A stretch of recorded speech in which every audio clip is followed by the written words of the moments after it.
কনস্টাসের স্ট্যাম্পটা ছিটকে পড়তে অদ্ভুত ভঙ্গিতে উৎসব করেছিলেন জসপ্রীত বুমরা, যেন দর্শকদের তাতাচ্ছেন।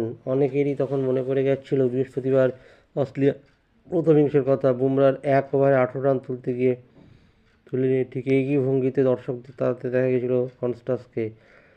অভিষেক টেস্টে নেমে অকুতোভয় ব্যাটিংয়ে নজর কেড়েছিলেন কনস্টাস। 19 বছরের অস্ট্রেলীয় ওপেনার যেভাবে বুমরার বলে দুটো ছক্কা মেরেছিলেন তা নিয়ে চর্চা চলছিল। রবিবার মেলবোর্নে বুমরা দ্বিতীয় রাউন্ডে জিতে কনস্টাসকে বুঝ দেখিয়ে দিলেন কেন তিনি সেরা।